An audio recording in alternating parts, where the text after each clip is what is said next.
Optimistic time, pessimistic time, बस भी करो, अब दूसरे स्टार्ट हो गए अब ये डेटल वाले, ऑप्टिमिस्टिक टाइम, पेसिमिस्टिक टाइम और मोस्ट लाइकली टाइम। ठीक है, ऑप्टिमिस्टिक में हमारा मिनिमम पॉसिबल टाइम जिसके अंदर हमारा जो वर्क है वो कंप्लीट हो जाएगा, इसके अंदर हम लोग क्या है कोई भी डिले को कंसिडर करके नहीं चलते हैं। पेसिमिस्टिक में हमारा जो टाइम था, जो हमने सोचा था, वो जो हमारा प्रोजेक्ट था रोस्ट कंडीशन में चला गया है। ठीक है, अब जो हमने टाइम कंसिडर करके चले थे हम लोग, वो उस कंडीशन में नहीं है, सारी कंडीशन क्या हुई है अब नॉर्मल हो गई है, सारा एवरीथिंग इज गोइंग रॉन्ग। ठीक है, तो सब कुछ गलत जा रहा है, तो उस टाइम को क्या बोलेंगे, पेसिमिस्टिक टाइम बोलेंगे।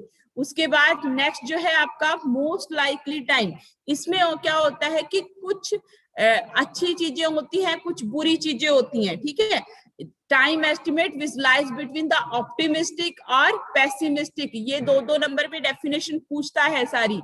ठीक है, जब टाइम लाइज होते किसके बीच में, ऑप्टिमिस्टिक के बीच में, और कुछ तो आशावादी चीजें होती है, कुछ निराशावादी चीजें होती है। ठीक है, तो ऐसे टाइम को क्या है मोस्ट लाइकली टाइम बोलते हैं, या most usual time taken by the activity normal condition.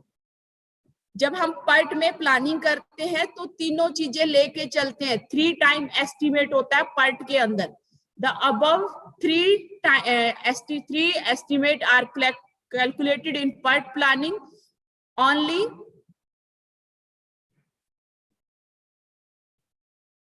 ये अब इतना लेट आ रहा है, फायदा क्या है, where the CPM network is only single time estimate, इसके अंदर कुछ ऑप्टिमिस्टिक पेसिमिस्टिक कुछ नहीं लिया जाता, इसके अंदर सिर्फ एक ही एस्टिमेट किया जाता है कि हमारा जो काम है वो सही टाइम पे होएगा। ठीक है, ये सोच के चलते हैं हम लोग, उसके अंदर कोई रोस्ट कंडीशन जो भी होती है कुछ नहीं कंसिडर करता वो, ना ही अनफोर्सिन जो एक्टिविटी होनी है, जो हमने पीछे भी देखा था कि ऐसा भी होता है कि वेदर चेंज होता है, हमारा बारिश हो जाए, कुछ भी हो जाए, तो वो या फिर मटेरियल खत्म हो जाए, तो ऐसी वाली चीजें भी हो सकती हैं।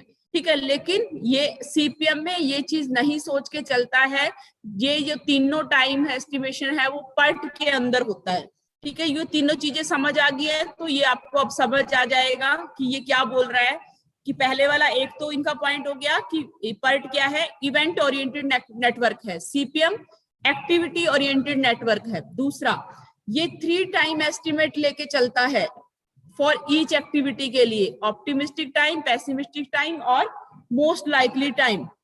ठीक है, it Fairlie consider uncertainty involve estimate, जो भी ऐसी अनिश्चित जो घटनाएं जो हमने नहीं सोची है वो होने वाली है, ये सोच के चलता है पार्ट वाला।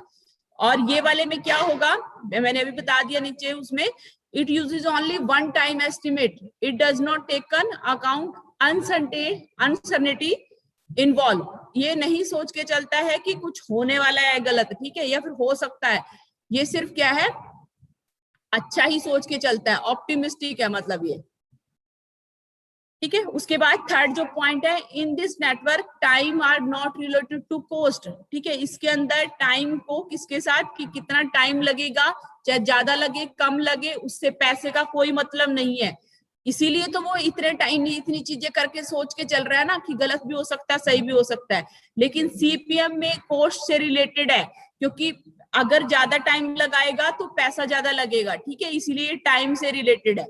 उसके बाद जो लास्ट है, it is the less determinating model, इतना कुछ कर रहा है तो इससे कुछ डिटरमाइन नहीं कर सकते हम चीजों को, लेस डिटरमिनेटिंग है। ठीक है, इसमें क्या है, ये मतलब कुछ इससे हो सकता है, क्योंकि हम तो यही सोच के चलते हैं ना, it is the more deterministic model, no uncertainties are taken into the consideration, जो भी अनिश्चित चीज जो होने वाली है उसको ये नहीं लेके चलता है।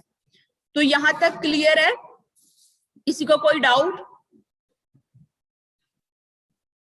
ध्यान से समझ लेना इसको। अब कुछ टर्म्स हैं इसके अंदर, ठीक है, 3 टर्म्स तो मैंने पहले ही बता दी है, तो ये 20-22 के आसपास टर्म्स है, आज 10 हम देखेंगे, बाकी जो है वो नेक्स्ट क्लास में देखेंगे। तो एक्टिविटीज क्या होती हैं, एक्टिविटी अभी हमने देखा कि it indicate time consuming part of project, कि कितना टाइम लग रहा है किसी चीज को कंप्लीट होने में, जो हमारा ऑपरेशन चल रहा है। It may be defined as a performance of particular job and task which consume time and resources.